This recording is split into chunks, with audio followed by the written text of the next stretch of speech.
I never expected to find the email.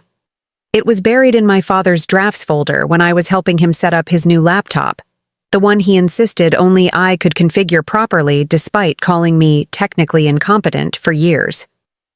Regarding my son, Oliver, was the subject line. My finger hesitated over the mouse pad, but something pulled me to open it. Lambert, I know you're considering Oliver for the partnership position, my father had written to his closest business associate, but I strongly advise against it. Despite carrying my name, he lacks the fundamental intelligence and drive necessary for our industry. Before we jump back in, tell us where you're tuning in from, and if this story touches you, make sure you're subscribed because tomorrow, I've saved something extra special for you. The boy has been a disappointment since birth, always reaching for opportunities beyond his capabilities. Trust me when I say he'll never amount to anything significant. I've accepted this reality. I suggest you do the same. We can discuss more suitable candidates when we meet. The words burned into my retinas as I stared at the screen. My hands began to shake, the laptop suddenly feeling hot against my thighs. The timestamp showed it was drafted just yesterday, mere hours after he'd smiled at me across the dinner table, raising a toast to my son, who keeps surprising me. The same day I'd told him about my interview with Lambert Partners, the prestigious engineering firm that could change my career trajectory. I read it again, my throat tightening with each word. A disappointment since birth. Lacks the fundamental intelligence. Never amount to anything significant. This wasn't a momentary outburst or a frustrated comment made in anger. This was a calculated character assassination, carefully composed, and nearly sent to the one person who could determine my professional future. The living room around me seemed to distort, the gleaming surfaces of my father's meticulously designed home suddenly feeling alien. For 28 years, I'd believed that beneath his criticism and impossible standards lay genuine love and respect. I'd convinced myself that his harshness was simply his way of pushing me to excel. Now, staring at those unvarnished words, the illusion crumbled. What my father didn't know, what he had never bothered to learn, was that for the past 4 years, I had been the silent architect behind his company's revitalization. The revolutionary resource allocation system that had cut production costs by 32% while increasing output? Mine. The predictive market analysis algorithm that had positioned Denton Industries ahead of every market shift? Also mine. The international expansion strategy that had doubled their global footprint in 18 months. My creation entirely. But my father, Alexander Denton, CEO of Denton Industries and Innovator of the Decade, according to Business Insight magazine, had no idea. Because I'd hidden behind a pseudonym, working as an external consultant through a shell company I'd established. Not to deceive him, but because 4 years ago, when I'd first approached him with these same ideas, he'd laughed me out of his office. "Stick to what you're good at, Oliver," he'd said, not even bothering to read past the first page of my proposal. "Leave the real business to those who understand it." So I did what any rational, underestimated person would do. I created Horizon Solutions, secured a meeting with my father's operations director under my pseudonym Nathan Reed, and sold them the exact same ideas, which they implemented to spectacular success. For 4 years, Nathan Reed had been hailed as a visionary in quarterly reports, praised in company-wide emails, and paid consultancy fees totaling millions. Meanwhile, Oliver Denton, the real me, continued to receive belittling comments and diminishing expectations from a father who couldn't see that his company's savior was sitting across from him at family dinners. I closed the laptop slowly, my mind racing. The Lambert Partners interview was scheduled for tomorrow morning, an opportunity I had earned through years of dedicated work, advanced degrees, and proven results at smaller firms. And here was my father, actively sabotaging me behind my back, while pretending to support me to my face. I stood up, walking to the floor-to-ceiling windows that overlooked the city. My father's penthouse offered a panoramic view of downtown, including the gleaming Denton Industries headquarters 6 blocks away. The building stood as a monument to Alexander Denton's success, a success that, for the past 4 years, had been invisibly fueled by my innovations. My phone buzzed with a text from him. "Finished with the laptop yet? I need it for a meeting tomorrow." No pleasantries? No thank you. Just expectation and demand, the language of our relationship. I typed back, "Almost done. Need to run a few final updates." Then I returned to the drafts folder and did something I'd never done before. I deleted the email to Lambert.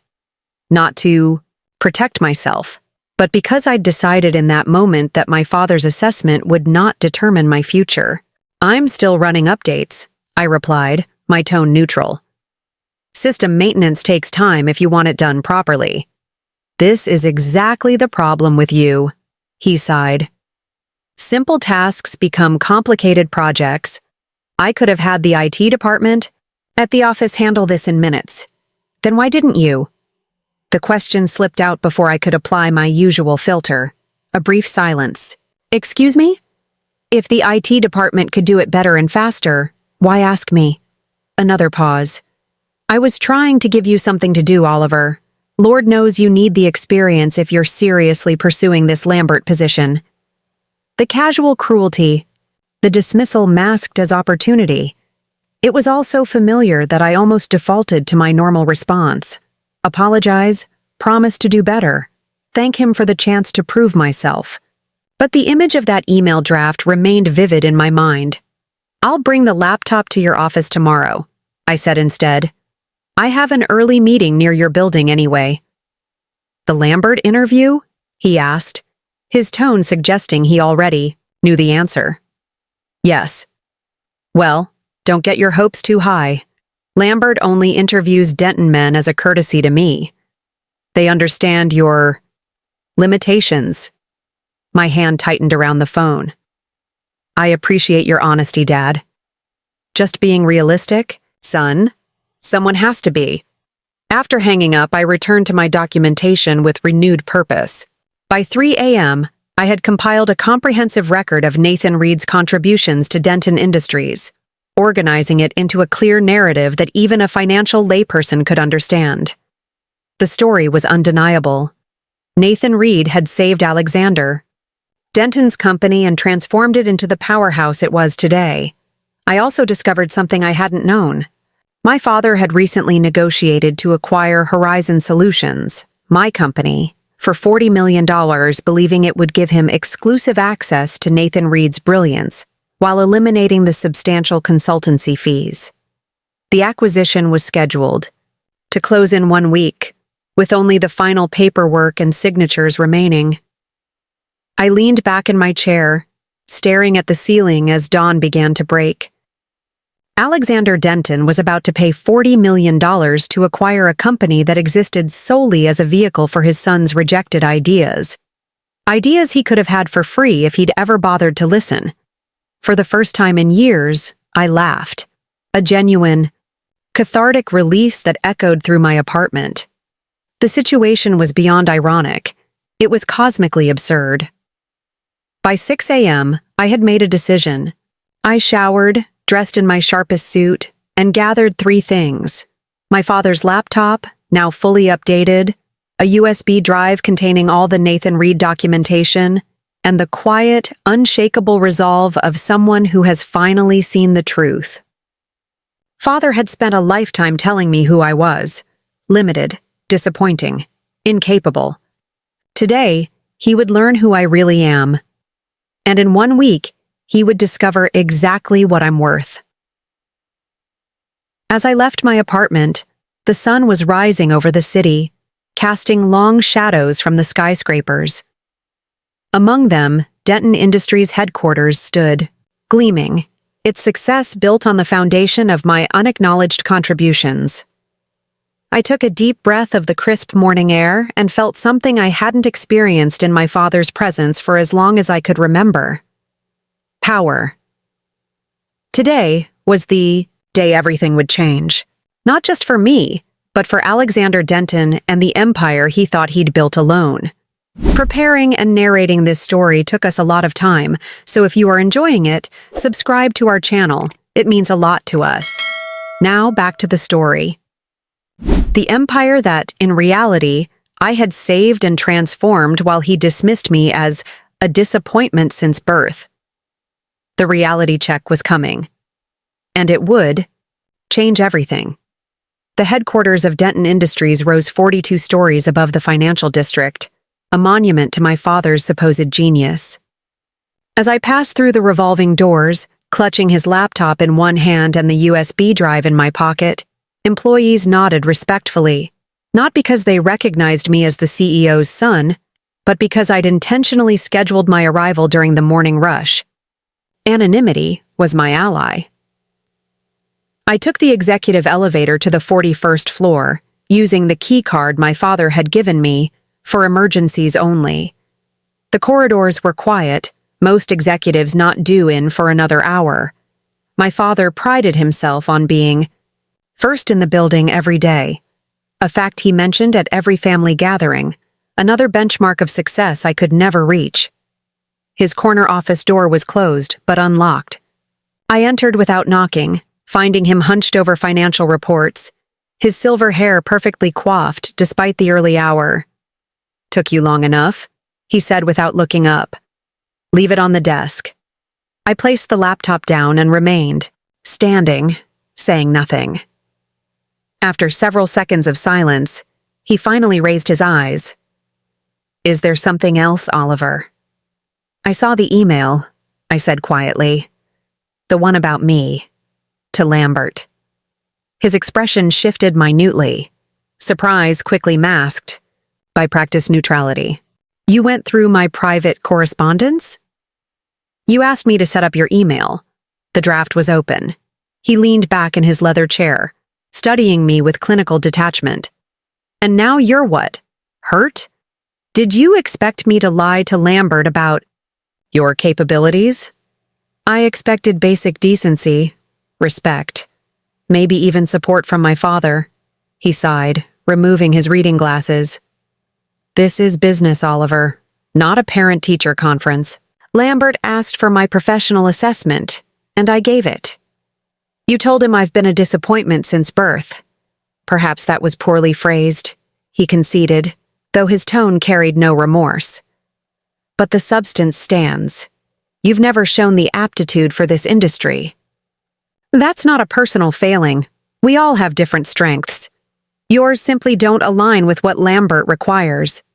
I almost laughed at the practiced diplomacy, the corporate HR speak he'd substituted for genuine fatherly concern. "And what exactly are my strengths, Dad? Have you ever bothered to find out?" "This defensiveness is precisely what I'm talking about," he replied, glancing at his watch. "Look, I have a board meeting in 30 minutes.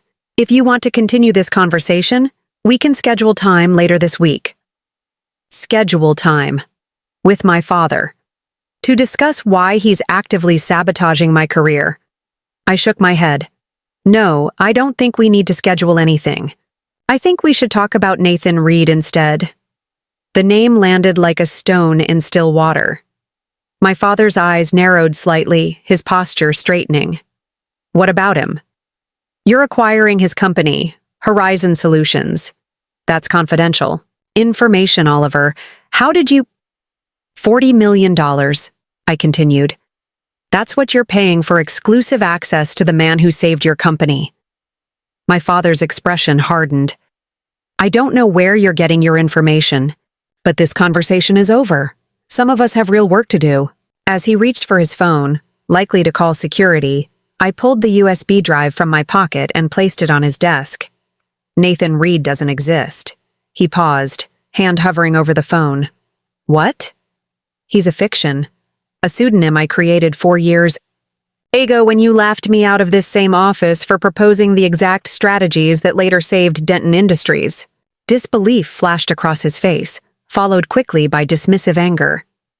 "This is absurd. I've spoken to Reed on video calls. You've spoken to my friend Marcus, an actor who follows my script. The voice you've been hearing in your weekly consultancy, Calls, voice modulation software, the genius strategies transforming your company? All mine. I tapped the USB drive. It's all here. Every email, every proposal, every implementation report, all the evidence showing that the son you consider a disappointment has been the architect of your company's recent success. My father stared at me, his face unreadable. Then, unexpectedly, he laughed, a sharp, derisive sound that bounced off the floor-to-ceiling windows. This is what I'm talking about, Oliver. These elaborate fantasies, these desperate bids for attention and validation. He shook his head. Reed is a Stanford graduate with 2 decades of industry experience. He has references, credentials, a track record. All fabricated, I replied calmly.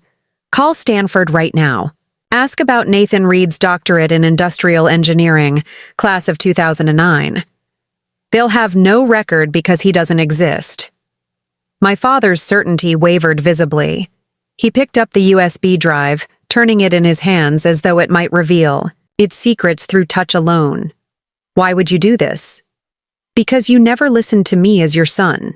Because 4 years ago I came to you with ideas that could save this company, and you dismissed them without even reading past the first page.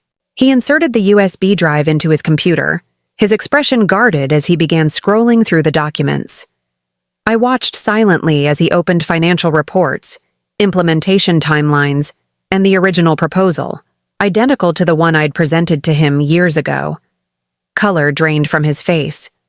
This doesn't prove anything. You could have obtained these documents through corporate espionage. Check the metadata, Dad. The original files were created on my personal devices. Or don't you know how to do that? I thought you were the technical genius in the family. The barb was childish, but I couldn't resist. He continued scanning files, his disbelief gradually giving way to confusion. The Lambert interview, he said suddenly. That's why you're doing this. To pressure me into supporting your candidacy? This has nothing to do with Lambert, I replied, though it wasn't entirely true. This is about you finally seeing me for who I am, not who you've decided I am. My father leaned back in his chair, studying me with new eyes. Not warmth or pride, but calculation. Always calculation with him. Let's assume for a moment this is true, he began, his voice measured. You've created an elaborate deception, misrepresented yourself to your own family's company, and potentially committed fraud. That hardly demonstrates the judgment and character Lambert, or any reputable firm, would value. I'd anticipated this response, the immediate pivot to offense, reframing my achievement as a moral failing.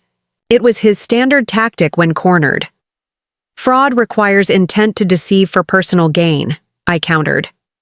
I created Horizon Solutions to provide valuable services that have demonstrably benefited Denton Industries. The company has paid fair, market value for those services and received more than adequate return on investment. Using a false identity, using a pseudonym, I corrected. Many consultants work under business names. And if we're discussing ethics, let's talk about a father who actively undermines his son's career opportunities while pretending to support him. The intercom on his desk buzzed. Mr. Denton, the board members are gathering in the conference room. Without breaking eye contact with me, he pressed the response button. Tell them I'll be delayed. Family emergency. Family emergency. The irony wasn't lost on either of us. My father stood, walking to the window that overlooked the city. For a moment, he was silhouetted against the morning light, his posture rigid with tension. What do you want, Oliver? Recognition. Acknowledgement that I've been the driving force behind Denton Industries' revival. He turned, his expression unreadable. And if I refuse? I hadn't expected such direct resistance to the irrefutable evidence. Even now, confronted with the truth, he was calculating angles, looking for leverage. Then I walk into that board meeting. And tell them that their CEO is about to spend $40 million acquiring a one-person consultancy that consists solely of his own son working from a converted storage space in Brooklyn. I explain that the miraculous turnaround they've attributed to your leadership was actually my work you rejected when I presented it directly. And then I resign as Nathan Reed, effective immediately, leaving you to explain the sudden departure of your miracle worker. My father's eyes narrowed. You'd sabotage your own family's company out of spite? Not spite, truth. There's a difference. He returned to his desk, sinking heavily into his chair. For the first time in my adult life, I saw uncertainty in his posture. The acquisition paperwork is already being processed. Backing out now would create serious questions. Questions you'd have to answer truthfully, I added, or commit securities fraud. We stared at each other across the desk, the weight of decades of misunderstanding and dismissal hanging between us. I waited, expecting more resistance, more manipulation. Instead, his shoulders slumped slightly. Do you have any idea what this would do to my reputation? To the company? I'm not interested in destroying either, I said honestly. I just want what I've earned. And what is that, exactly? The question caught me off guard. What did I want? I'd been so focused on revealing the truth that I hadn't fully considered the aftermath. Recognition, I repeated. Credit for my work. A seat at the table. My father nodded slowly, his mind visibly processing scenarios, calculating outcomes. The board meeting, he said finally. Attend with me. I'll introduce you as the strategic consultant who's been working with us through Horizon Solutions. A first step toward integrating you into the leadership team post-acquisition. I studied him carefully, searching for the trap. And Nathan Reed? We'll need a transition story. Something plausible. Reed accepting a teaching position perhaps, and recommending you as his protege and replacement. He was already crafting the narrative, rewriting reality to preserve his image while accommodating the unavoidable truth. That's not good enough, I said. I don't want to be positioned as Reed's protege. I am Reed. And how exactly do you propose I explain that to the board? That my son created a fake identity to trick his own family's company? I had to admit, he had a point. The full truth would be messy, potentially damaging to the company's stock price and stakeholder confidence. Fine, I conceded. But I want a clear path to legitimate recognition. Director of Strategy position, reporting directly to you. And I want my proposal for international expansion, the one you dismissed last year, implemented immediately. My father raised an eyebrow. You've thought this through. I've had 4 years of being Nathan Reed to consider what Oliver Denton deserves. He checked his watch again. The board is waiting. We can continue this negotiation later. Not a negotiation, I corrected. A recognition of reality. As we walked toward the conference room, my father maintained his usual commanding presence. But I noticed subtle changes, a slight tension in his jaw, a barely perceptible uncertainty in his stride. The unflappable Alexander Denton was rattled. The boardroom fell silent as we entered. 12 faces turned toward us, ranging from curious to concerned at my unexpected presence. Gentlemen, ladies, my father began, his voice betraying none of his inner turmoil. Before we begin, I'd like to introduce my son, Oliver. Some of you may have met him at company functions over the years. Polite, nods around the table. Most had indeed met me, though few had engaged beyond cursory pleasantries.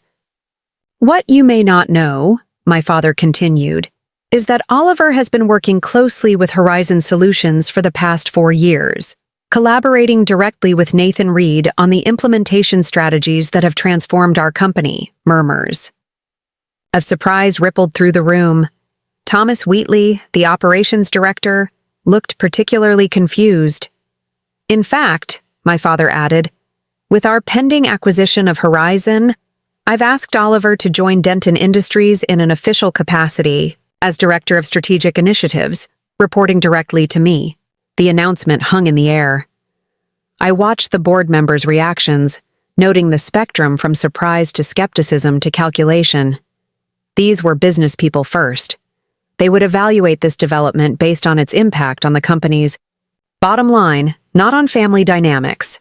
Cassandra Reeves, the most senior board member, spoke first. While we appreciate family loyalty, Alexander, this is quite sudden. What specific qualifications does Oliver bring to such a senior position? My father turned to me, a silent cue to respond. The moment stretched between us, a test, perhaps, or an opportunity.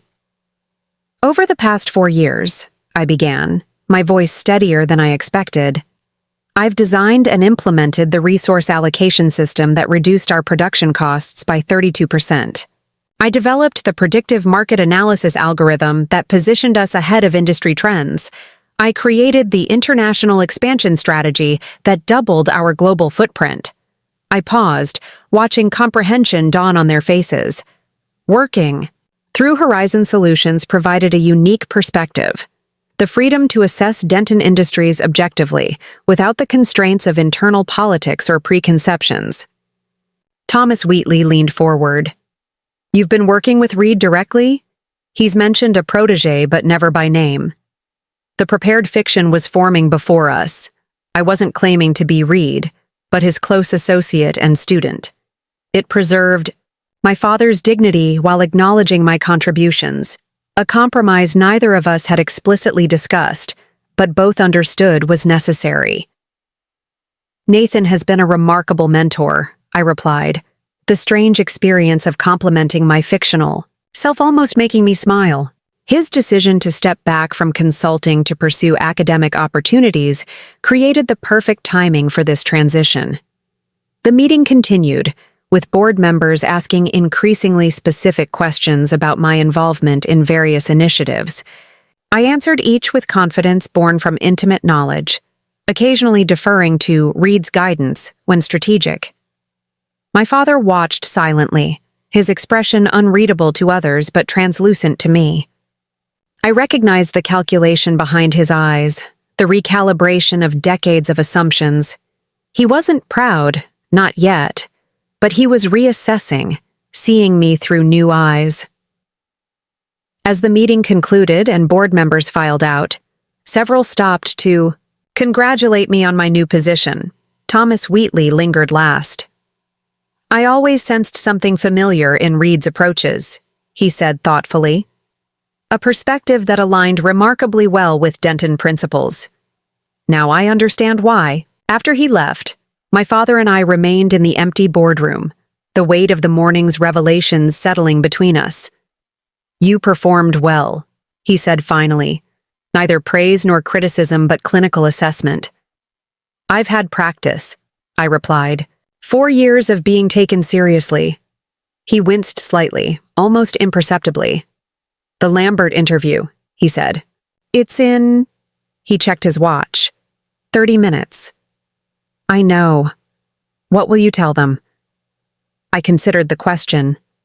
The interview that had seemed so crucial yesterday now felt strangely diminished. The truth, that I've accepted a position at Denton Industries.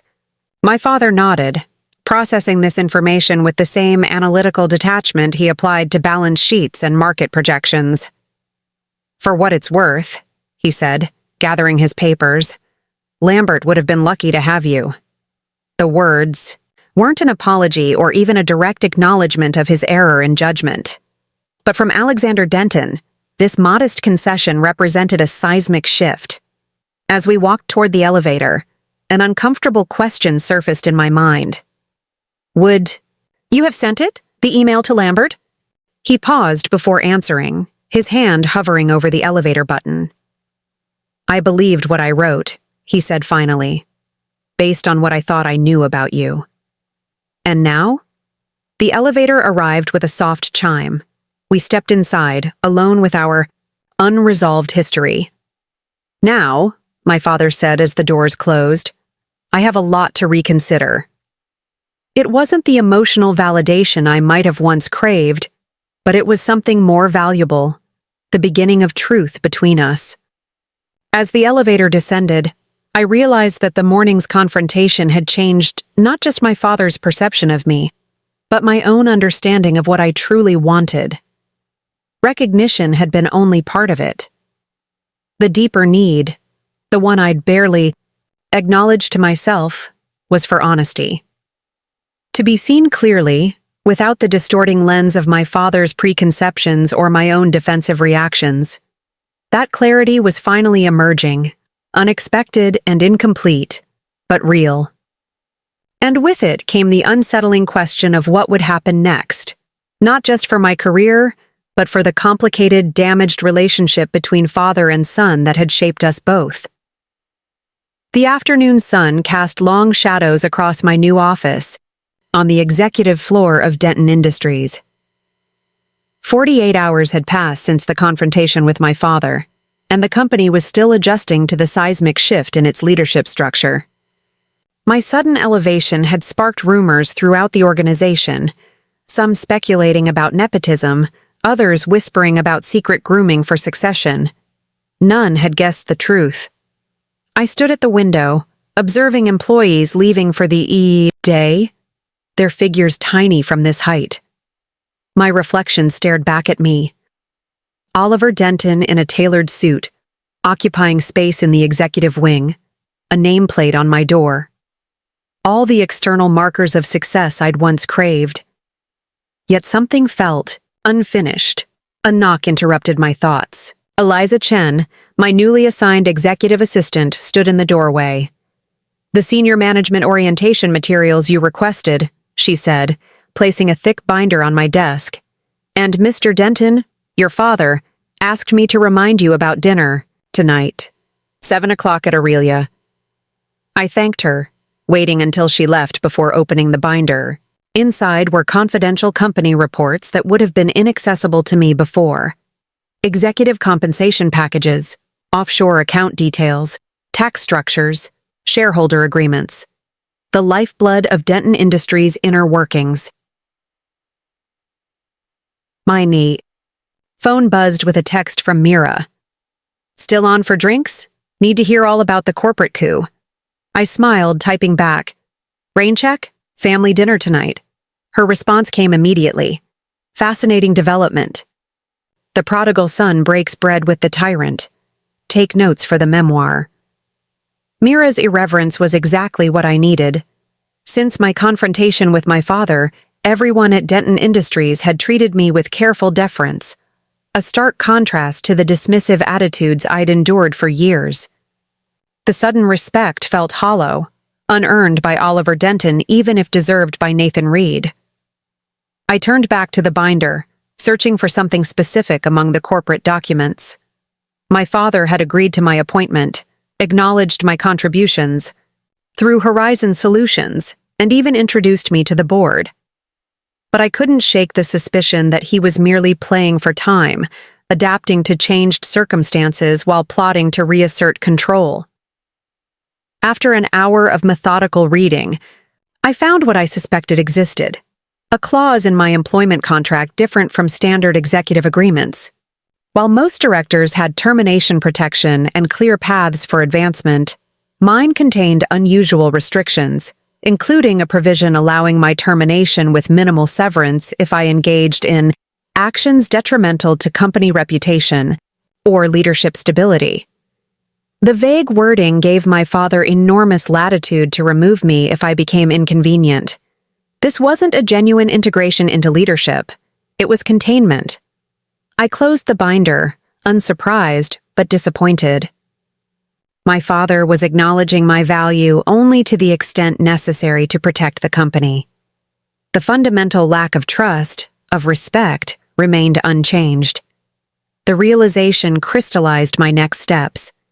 If I wanted genuine recognition, not just a temporary accommodation, I needed leverage that couldn't be neutralized with corporate maneuvering, something that would force my father to see me as an equal, not just a useful asset to be managed.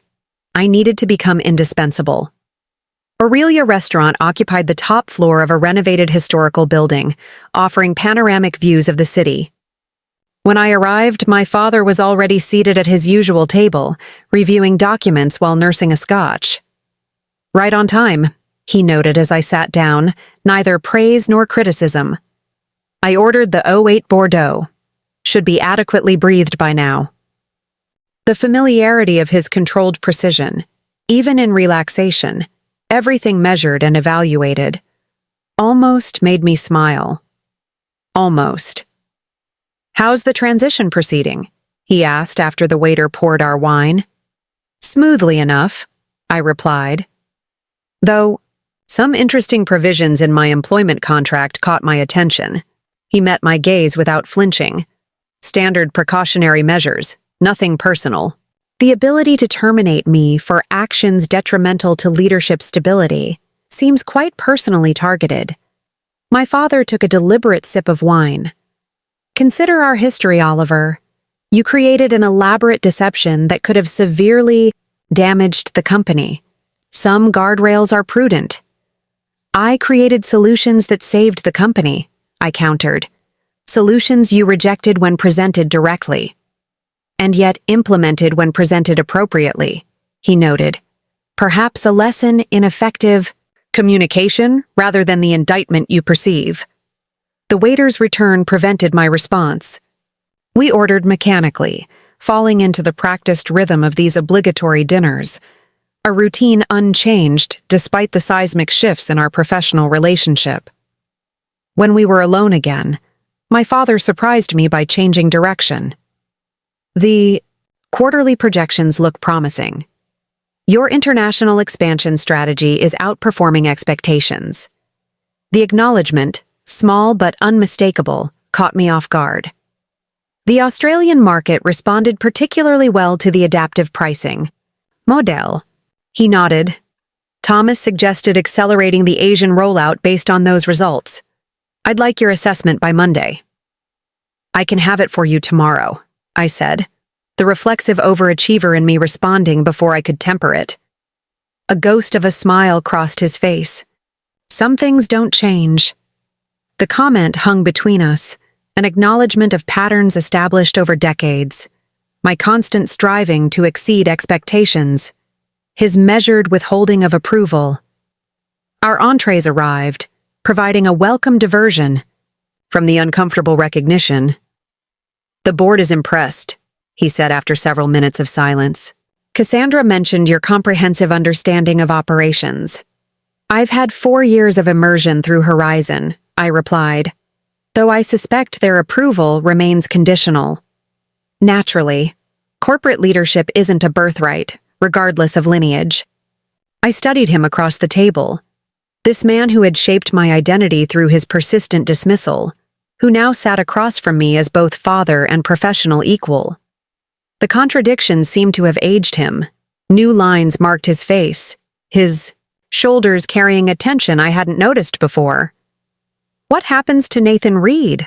I asked suddenly. "In the official narrative?" My father considered this. "Academic appointment at Stanford. Ongoing advisory role, gradually transitioning responsibilities to you.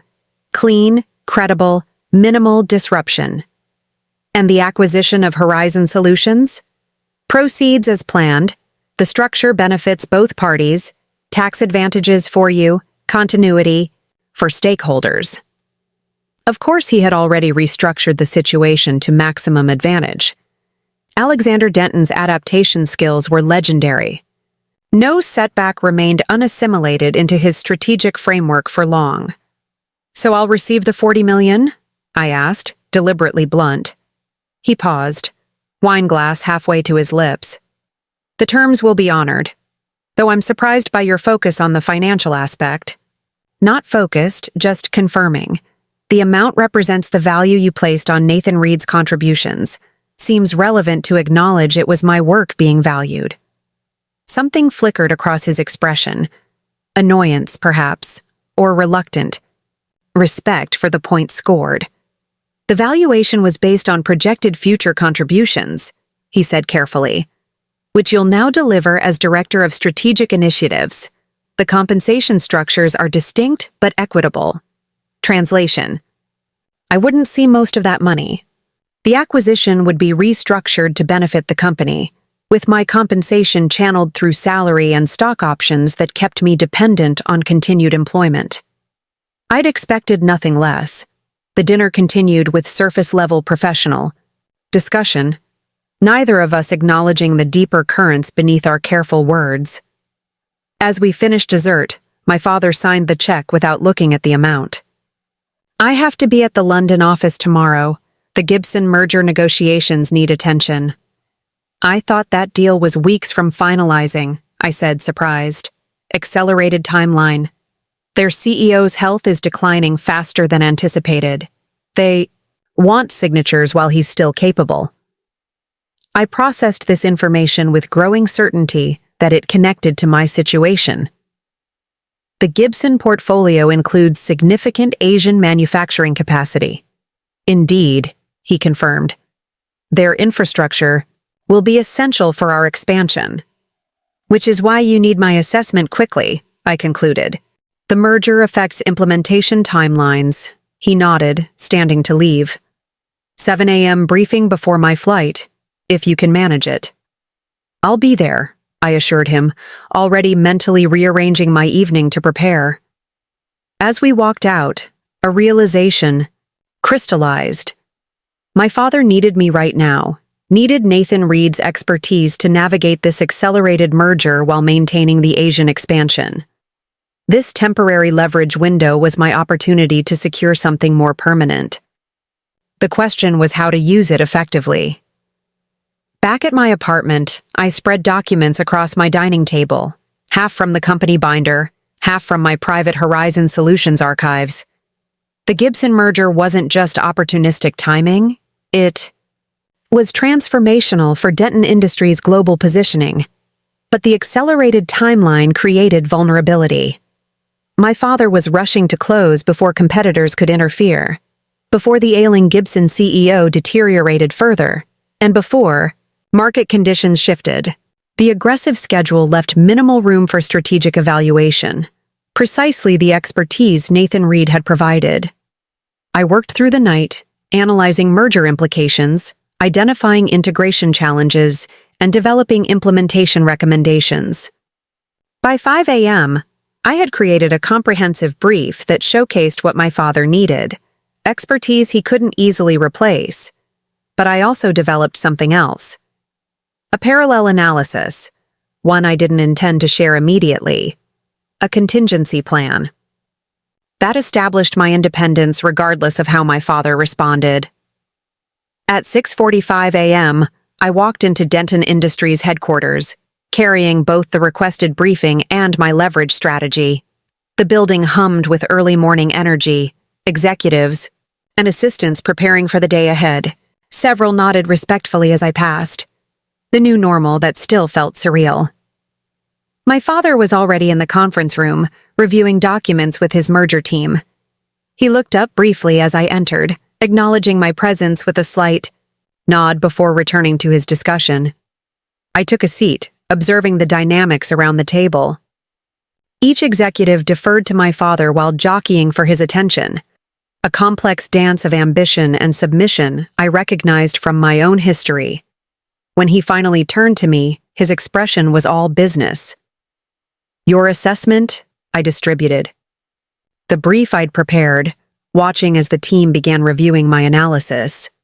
My father scanned it quickly, his eyes narrowing at certain points, nodding at others.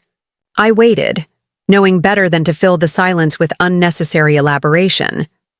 This integration timeline is aggressive, he noted finally, particularly for the Malaysian facilities.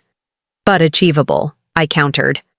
The cultural adaptation framework on page 12 mitigates the primary resistance points. We'd need Thomas's operations team fully engaged from day one. My father studied me with unexpected intensity. You've thought through the human elements more thoroughly than I anticipated. The comment revealed his continued underestimation. Despite everything. Organizational psychology was my minor, I reminded him. People ignore soft factors at their peril during mergers. He turned to the final page, containing my implementation recommendations. These responsibility assignments, you've put yourself in charge of the Asian integration. I'm best qualified, I stated simply. My established relationships with regional partners through Horizon give us advantages no one else can offer. The room fell silent, everyone watching my father for his reaction. Claiming such a crucial role was bold, potentially overreaching in the eyes of executives who had served longer. To their visible surprise, he nodded. Provided the deal closes today, implementation oversight is yours. I expect weekly progress. Reports directly to me. The meeting continued with team members discussing logistics and immediate next steps. I participated as needed, but part of my mind remained focused on the parallel document in my bag, my insurance policy if this apparent victory proved hollow. As the meeting concluded, my father pulled me aside. Walk with me to the elevator. We moved down the hallway, maintaining professional distance despite the personal undercurrents. Your brief was comprehensive, he acknowledged. The board will approve your integration oversight role based on my recommendation. Thank you, I replied, deliberately neutral. He pressed the elevator button, his expression unreadable. This is a significant responsibility, Oliver. Your first visible leadership test. I'm aware. Succeed, and your position becomes considerably more secure. The implied threat in the inverse remained unspoken, but clear. Fail, and justification for removal would be established. As the elevator arrived, I made my decision. Before you leave for London, there's something else you should see. I removed the second document from my bag, handing it to him as he stepped into the elevator. What's this? He asked, glancing at the cover. A parallel implementation strategy I've already discussed with Cassandra Reeves and 2 other board members, I said calmly. A contingency they found quite compelling. His expression hardened. You went behind my back to the board? I explored options, I corrected as the elevator doors began to close. Something Nathan Reed would certainly do. I caught a glimpse of his thunderous expression before the doors sealed completely. My heart pounded as I walked back to my office, knowing I'd just raised the stakes dramatically. The document I'd given him detailed how the Gibson merger could be implemented without Alexander Denton's direct involvement, a contingency plan, ostensibly developed to ensure continuity if his international travel created bottlenecks, but actually establishing that I could lead independently if necessary. More critically, I had indeed discussed elements of it with Cassandra and 2 other board members, framing it as prudent succession planning while planting seeds that the company's future might be secured through leadership evolution rather than remaining solely dependent on my father. I was no longer merely accepting the role he permitted. I was creating my own path to legitimate authority within Denton Industries. The approach carried enormous risk. My father could react with fury, accelerate plans, to remove me, or worse. But it also established that I wouldn't be managed or marginalized, that Oliver Denton, like Nathan Reed before him, would be recognized for his actual value, not his allocated place in Alexander Denton's hierarchy. My executive assistant appeared in the doorway. Mr. Denton is looking for you. His car to the airport is waiting, but he's in his office. I thanked her, straightening my tie before walking deliberately slowly to my father's office. This confrontation needed to happen on even psychological footing, no rushing to his summons, no defensive posture. When I entered, he stood behind his desk, my document open before him, his expression controlled, but anger evident in his rigid posture. Close the door, he instructed. I complied, remaining standing rather than taking a visitor's chair. What exactly do you think you're doing? He demanded, his voice dangerously quiet. Establishing my value to the company independently of your approval, I replied evenly. Ensuring the board sees viable leadership options. You're deliberately undermining me. I'm protecting myself, I countered. Your contract provisions made your intentions clear. temporary accommodation until you could safely remove me. I'm simply ensuring that decision would have consequences beyond losing Nathan Reed's expertise. My father's eyes narrowed. You've misunderstood the situation spectacularly. Have I? The termination clause specific to my contract suggests otherwise. He studied me with an intensity I'd rarely experienced, seeming to truly see me for perhaps the first time. The clause was Thomas's idea, he said finally. A safeguard he insisted upon after I proposed your appointment, not my initiative. The revelation caught me off guard. You expect me to believe the operations director dictated terms for a family matter? Family doesn't enter into it, my father replied sharply. This is business.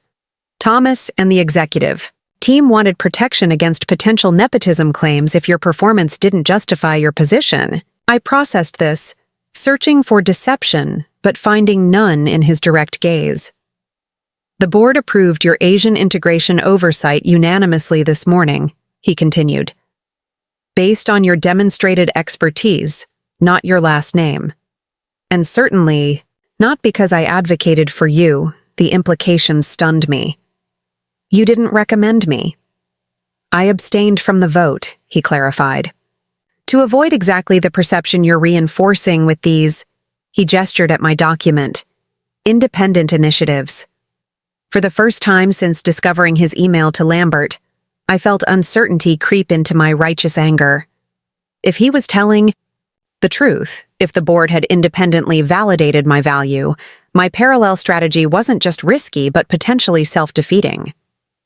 Your car is waiting, I noted, needing time to recalibrate. He gathered his briefcase, maintaining intense eye contact. This conversation isn't over. When I return from London, we'll address both your performance and your methods. As he moved toward the door, he paused. The Gibson CEO is dying, Oliver. This merger secures thousands of jobs and our company's future. Whatever game you think you're playing, remember that real consequences extend beyond your personal vindication. The words hit their mark, reminding me that Denton Industries wasn't just a battlefield for our damaged relationship. It represented livelihoods, innovations, communities, larger than both of us.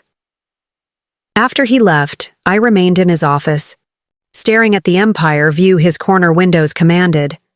The city sprawled below, Denton properties visible throughout the landscape. The physical manifestation of what generations had built, what I had helped strengthen through Nathan Reed's contributions. My phone buzzed with a message from Cassandra Reeves. Impressive analysis in this morning's meeting.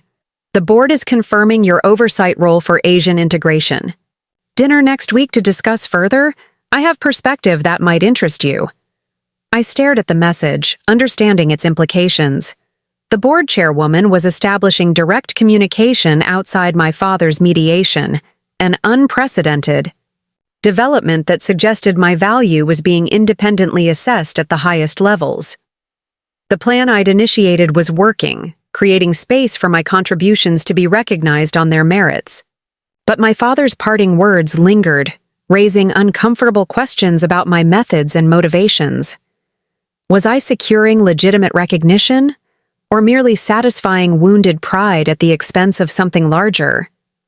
Was I becoming exactly what I'd resented in my father, someone who prioritized personal victory over collaborative success?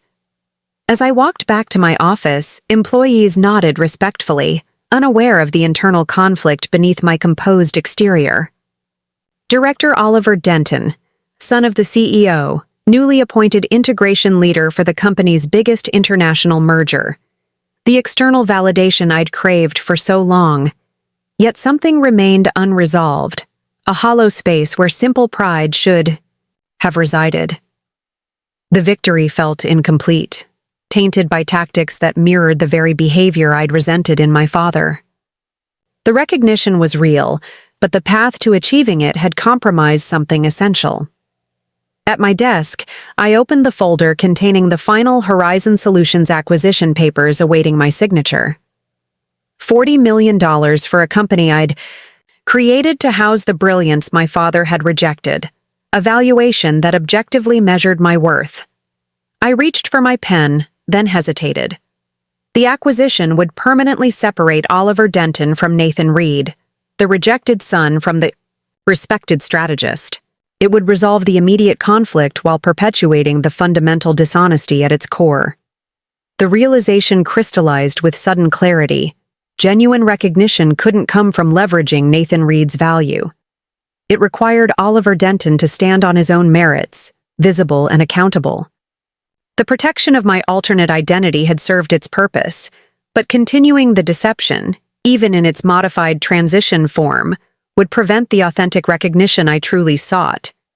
If I wanted my father, and the company, to see me, clearly I needed to step fully into the light without Nathan Reed's shadow offering protection. I sent a message to legal. Hold the Horizon acquisition paperwork. I'll deliver new instructions upon the CEO's return from London.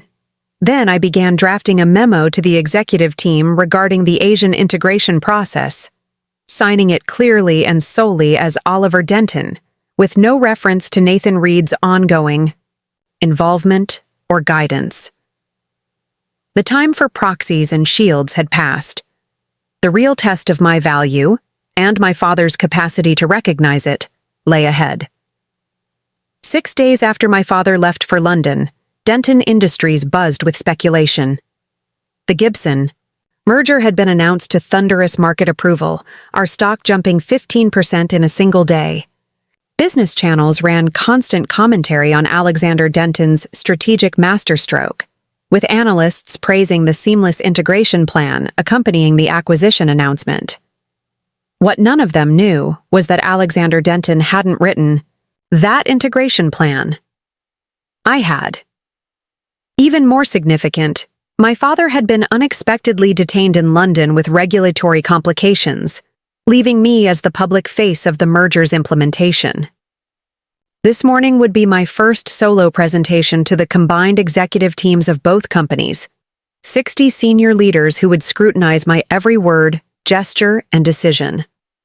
I arrived at the Executive Conference Center an hour early, reviewing my presentation while the audiovisual team completed setup. The room gradually filled with Denton executives I knew and Gibson leaders I'd never met, all watching me with varied expressions of curiosity, skepticism, and assessment. Thomas Wheatley approached as I arranged my notes at the podium. "Quite the moment for your solo debut," he observed, his tone carefully neutral. "Your father's absence creates unique challenges." "The plan is solid regardless of who presents it," I replied, maintaining professional composure despite the obvious test in his comment. "Indeed. Though many here expected Alexander himself for something this significant." I met his gaze directly. "They'll have to settle for the person who actually designed the integration strategy." Thomas raised an eyebrow, surprised by my directness. Before he could respond, Cassandra Reeves joined us, elegant in a precisely tailored suit that commanded attention despite her diminutive stature. "Oliver," she greeted me warmly. "I've just been speaking with Gibson's board chair. They're particularly impressed with the cultural sensitivity in the Malaysian facility transition plan." Thomas nodded reluctantly. "Remarkably thorough work for someone so new to our executive team." Cassandra's smile held knowing amusement. "Perhaps not as new as his title suggests." She turned to me. "We're ready when you are, Director Denton." As I took my position at the podium, I surveyed the room, familiar faces from Denton, unknown executives from Gibson, and at the very back, entering quietly through a side door, my father. My pulse quickened. He wasn't supposed to return until tomorrow. Our unfinished confrontation hung between us across the crowded room, his expression unreadable as he took a seat without announcement or acknowledgement. I didn't alter my presentation to accommodate his unexpected presence. Instead, I proceeded exactly as planned, walking both companies' leadership through the integration strategy with calm authority. I addressed potential friction points directly, acknowledged cultural challenges honestly, and presented implementation timelines with confident precision. Throughout, I noticed my father watching intently, his focus unwavering, not evaluating or judging as he typically would, but observing with unusual attention, as though seeing something new. During the Q&A session, Gibson's operations chief raised concerns about their Malaysian facility's unique management structure. Before I could respond, Thomas interjected, "Perhaps we should defer this question to CEO Denton, now that he's joined us." All eyes turned to my father at the back of the room. A perfect opportunity for him to reassert control, to remind everyone of the hierarchy. I braced myself for the subtle undermining that had characterized our relationship for decades. Instead, my father stood and said simply, "The question was directed to Director Denton, who developed the Malaysian transition strategy. I'm here, merely as an observer today." The room rippled with surprise, none greater than my own. My father, who controlled every conversation, who never relinquished authority, had publicly deferred to me on a critical strategic matter. I recovered quickly, addressing the question comprehensively while processing this unprecedented development. The meeting continued for another hour, with executives from both companies engaging deeply with the integration plan. Throughout, my father remained silent, observing from the back as I fielded inquiries on everything from supply chain optimization to talent retention strategies. When we finally concluded, executives gathered in small groups, discussion buzzing throughout the room. I packed my materials methodically, aware of my father approaching the podium. "Walk with me," he said quietly. Neither request nor command, but something in between. We moved through the building silently, attracting curious glances from employees, unaccustomed to seeing us together outside formal settings. He led me to a small conference room I'd never entered, a space without windows or distractions, used for the most sensitive negotiations. "Your presentation was excellent," he said, once the door closed behind us. "Comprehensive, authoritative, persuasive." I nodded, accepting the assessment without reacting to its unprecedented nature.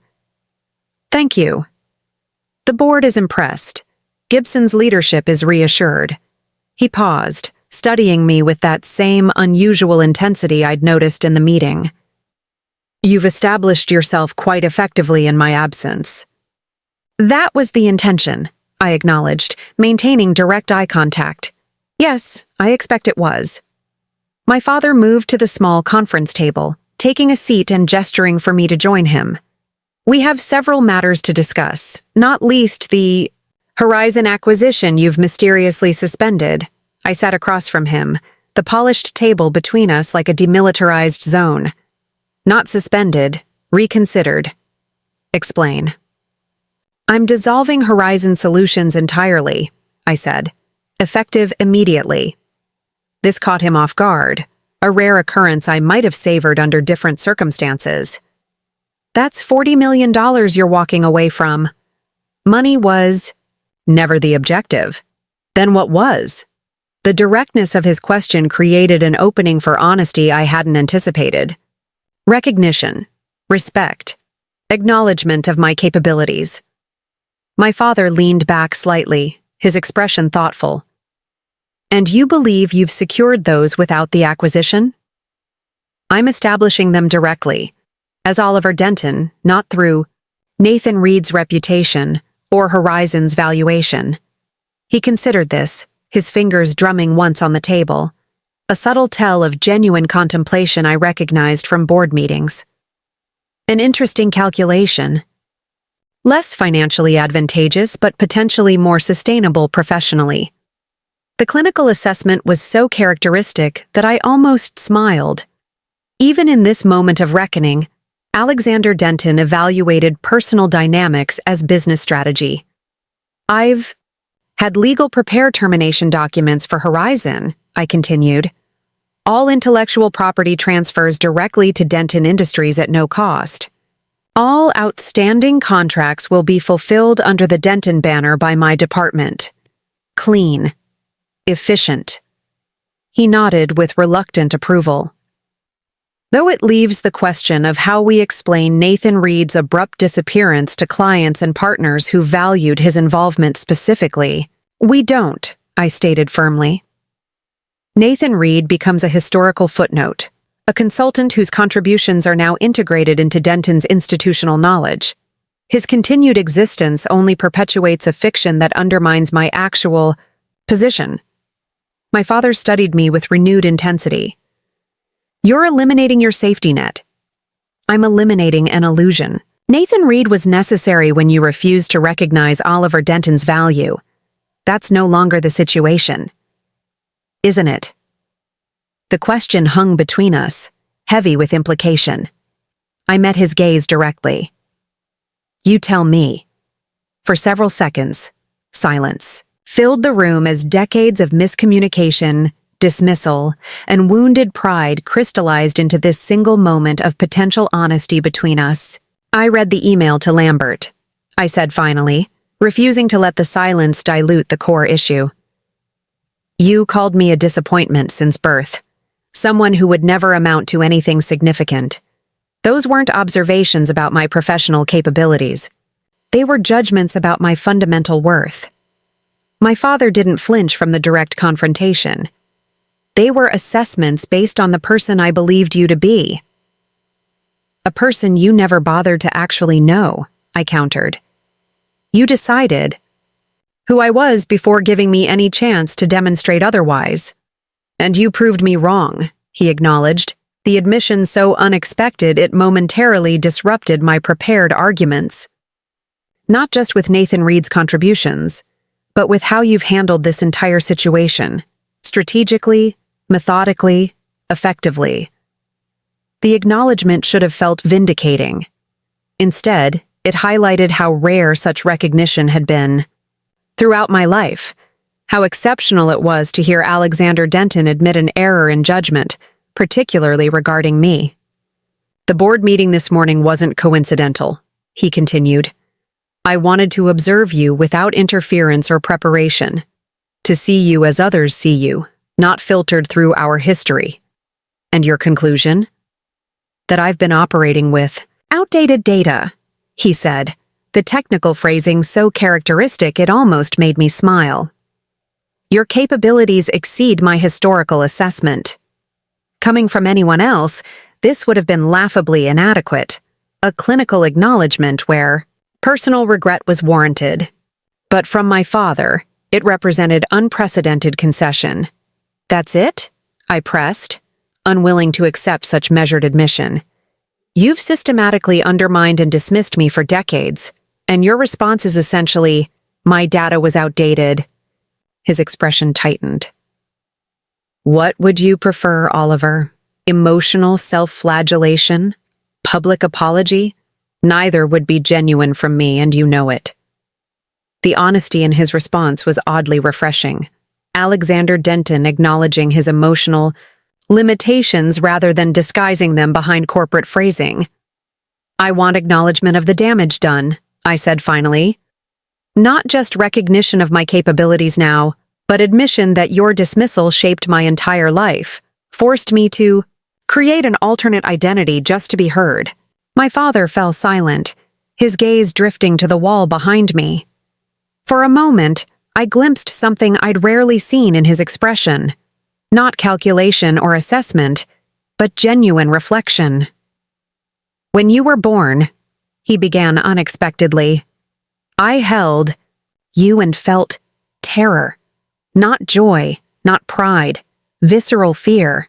Fear that I would fail you, damage you, prove inadequate to the responsibility. The personal revelation was so uncharacteristic that I remained silent, afraid any response might halt this unprecedented glimpse into his inner world. My own father measured worth through achievement alone, he continued. Anything less than excellence was weakness. I internalized that measurement system so completely that when I looked at you, this tiny, vulnerable being depending on me, I could only see the standards you would inevitably face, the judgments awaiting you. He met my gaze directly. I didn't dismiss you, Oliver. I was preparing you for a world that would show no mercy for inadequacy.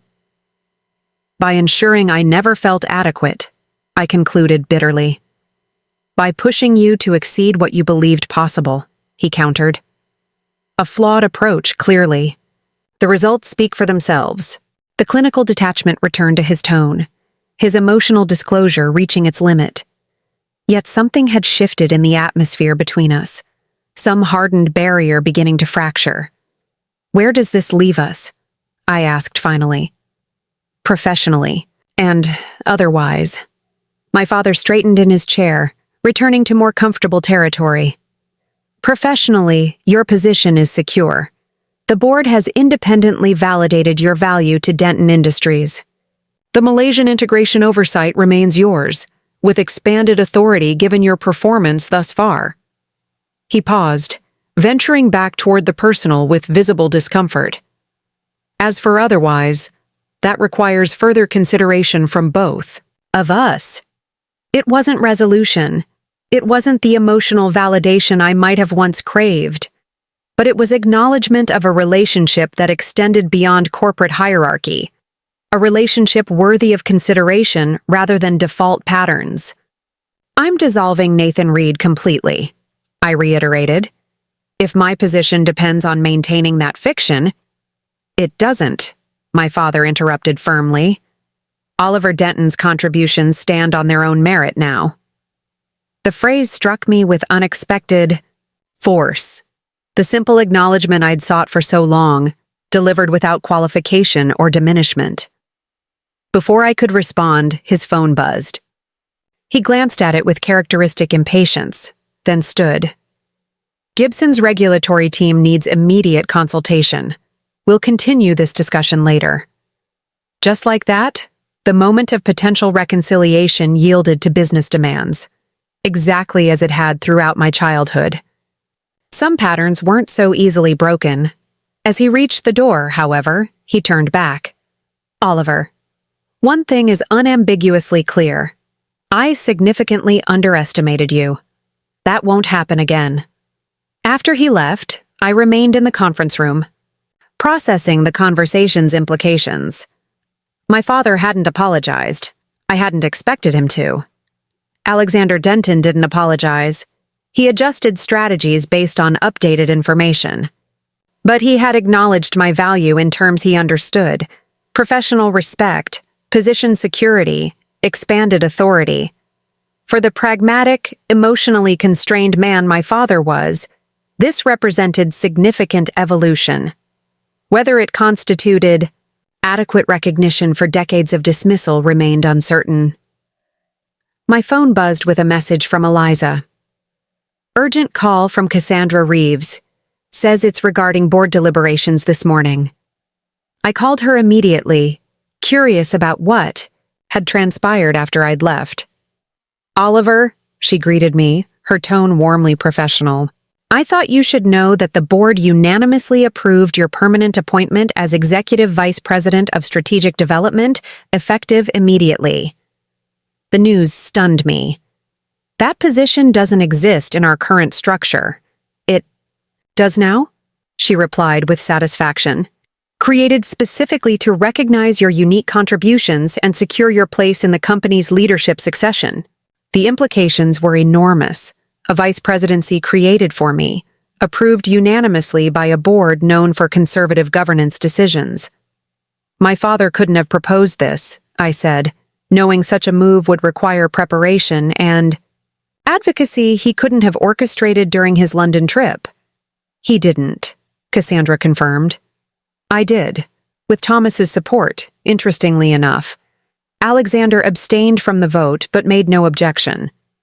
This revelation shifted my understanding significantly. My father hadn't orchestrated recognition. The board had independently assessed my value and moved to secure it, with his tacit acceptance rather than his advocacy. There's more, Cassandra continued.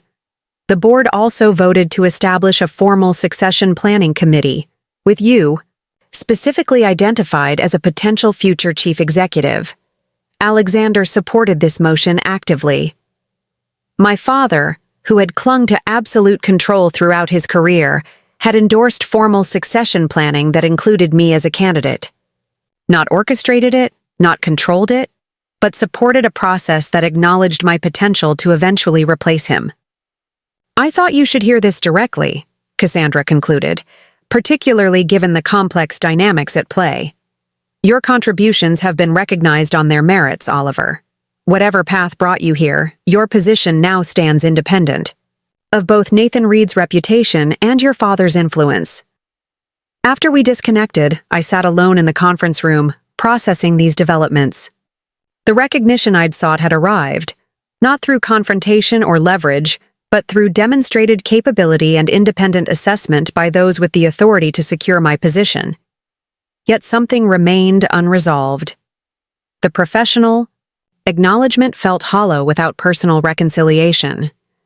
My father had admitted underestimating me but hadn't addressed the deeper wounds his dismissal had created. The decades of feeling inadequate, invisible, unworthy of attention except when serving his interests, these personal injuries remained unacknowledged. My phone buzzed again, a meeting request from my father for 7 p.m. at his penthouse. The subject line read simply, "Continuing our discussion, dinner provided." I accepted without comment, uncertain what this unprecedented invitation signified. In all my adult life, I'd never been invited to my father's home for a one-on-one dinner. Our interactions occurred in restaurants, offices, or larger family gatherings where personal conversation could be avoided. As the day progressed, I focused on implementation tasks for the Gibson merger, my mind occasionally drifting to the evening's uncertain prospect. By 6:30, I had completed my immediate responsibilities and was preparing to leave when Thomas Wheatley appeared in my doorway. "Congratulations on the promotion," he said, his expression revealing genuine respect I'd never seen directed toward me before. "Well deserved." "Thank you," I replied, surprised by his unexpected acknowledgement. He hesitated, then entered my office fully, closing the door behind him. "There's something you should know before your meeting with Alexander. Tonight." My attention sharpened. "What's that?" 4 years ago, when you first approached him with those initial strategies as Oliver Denton, he didn't dismiss them as readily as you believe. This unexpected claim caught me off guard. He laughed me out of his office without reading past the first page. Thomas shook his head slightly. "He had me review your entire proposal afterward. We implemented several elements quietly, without attribution. The revelation landed like a physical blow." "What?" "Alexander has always had difficulty acknowledging contributions from family members, a blind spot from his own upbringing." Thomas's discomfort with this personal disclosure was evident. "But he recognized the value in your work even then." "Why are you telling me this now?" Thomas considered the question carefully. "Because despite our professional differences, I respect what you've accomplished. And because sustainable succession requires truth, however uncomfortable." With that cryptic observation, he wished me good evening and departed, leaving me with yet another piece of the complex puzzle that was Alexander Denton and our damaged relationship. At precisely 7 o'clock, I arrived at my father's penthouse, the doorman greeting me by name and directing me to the private elevator. As I ascended to the top floor, I considered Thomas's revelation and its implications. Had my father actually recognized my value years earlier, but been unable to acknowledge it directly? Had I constructed an elaborate deception to prove something he already knew but couldn't express? The elevator opened directly into the penthouse foyer. My father stood waiting, dressed not in his usual business attire, but casual clothes I rarely saw him wear. A simple button-down shirt, no tie, sleeves rolled to expose forearms marked with the faint scars of his early years working in the original Denton factory. "Right on time," he noted, echoing his comment from our recent dinner, but without the evaluative undertone. He led me not to the formal dining room but to the kitchen, where a casual meal was arranged on the central island. Nothing elaborate, Or impressive, just simple food prepared without pretension. I thought we might speak more comfortably here, he explained, gesturing toward a stool. Without the theater of restaurants or conference rooms. As we settled into this unexpectedly informal setting, I realized Alexander Denton was attempting something profoundly difficult for him. Genuine personal connection without the protective barriers of professional context or public performance. The conversation that followed would determine whether Nathan Reed's final legacy would be reconciliation or merely recognition. Whether the genius my father had forgotten could finally be seen not just for his value to Denton Industries, but for his worth as a son. 18 months after that pivotal dinner in my father's kitchen, I stood on the balcony of Denton Industries, Hong Kong office, watching the harbor lights shimmer against the night sky. The Asian Division headquarters, my headquarters, represented everything that had changed since my confrontation with Alexander Denton. My assistant's voice came through the intercom. "Your father's video call is ready, sir." I smiled at the formality she maintained even when we were alone in the office. Old habits from the Denton corporate culture died hard, despite my efforts to create a more collaborative environment. In my private office, I activated the secure connection. My father's face appeared on screen, the Singapore skyline visible through the window behind him. "Oliver," he greeted me, his tone businesslike but lacking the dismissive edge that had once characterized our interactions. "The quarterly results are impressive, particularly the Malaysian expansion. We exceeded projections by 17%, I confirmed. The cultural integration framework is paying dividends." He nodded, making notes on a tablet out of view. "The board is pleased. Cassandra specifically mentioned your leadership in developing regional talent." This simple acknowledgement, delivered without qualification or diminishment, still carried weight, though the desperate need for his approval had faded considerably over the past year and a half. Our conversation continued professionally for several minutes, addressing strategic matters with the efficient rapport we'd developed as business partners. The wounds hadn't healed completely, perhaps they never would, but we'd established something neither of us had anticipated that night in his kitchen: a functioning relationship built on mutual respect. As our agenda concluded, my father's expression shifted subtly. "Your mother mentioned you might return for Thanksgiving." This venture into personal territory remained awkward for him, his discomfort visible despite the thousands of miles between us. "If the Jakarta negotiations conclude on schedule," I confirmed. He nodded, hesitating before adding, "She'd appreciate that." "We both would." The simple statement represented significant evolution for Alexander Denton, who had never previously expressed personal desire for my company outside professional contexts. After we disconnected, I turned to the framed document, hanging on my office wall, the only personal item in the otherwise minimalist space. It wasn't my executive appointment or any professional accolade, but a handwritten note my father had given me the night of our kitchen conversation.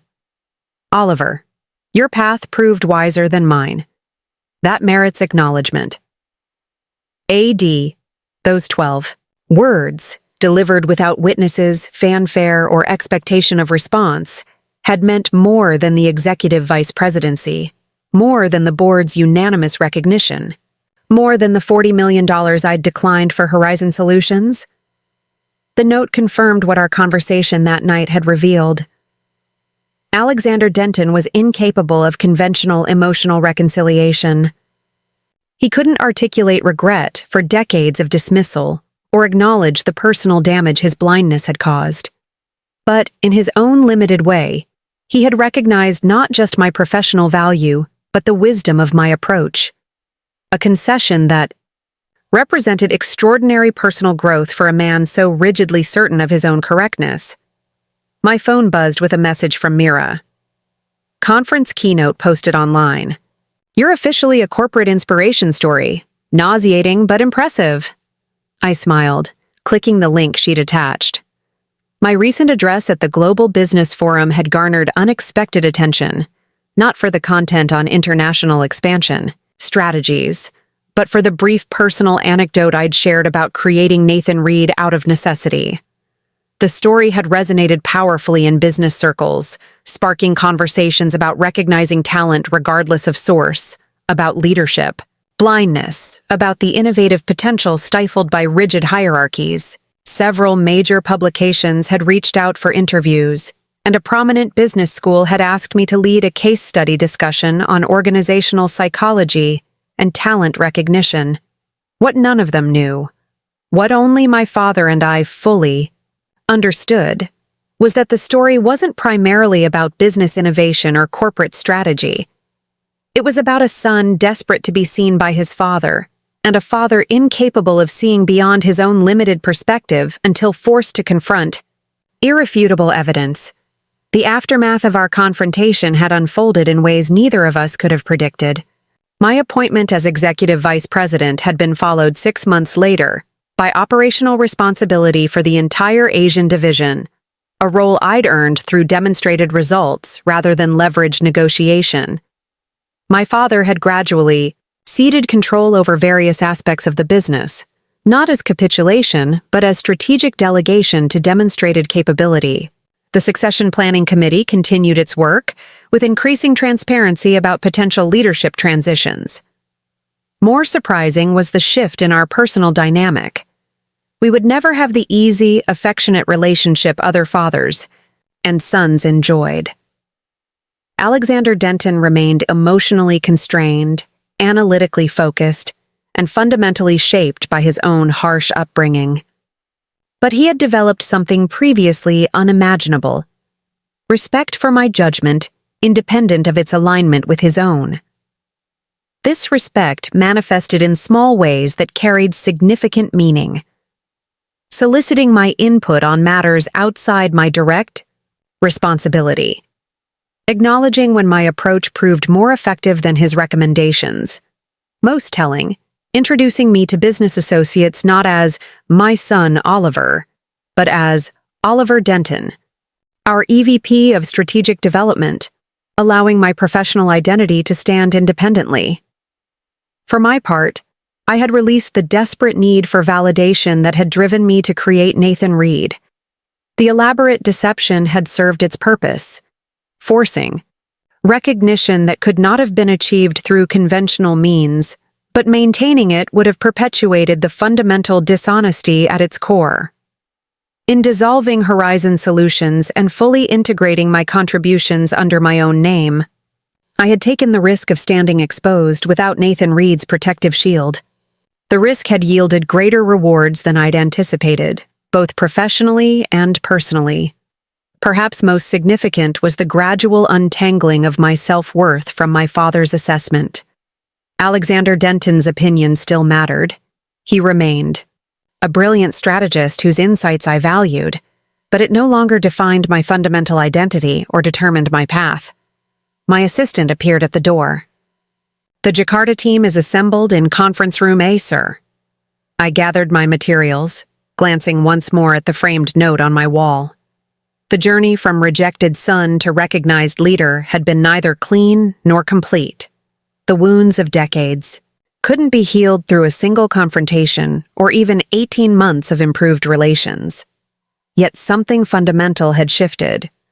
My father had been forced to see me clearly, to recognize not just my professional contributions, but the determination, creativity, and strategic thinking that had made Nathan Reed necessary in the first place.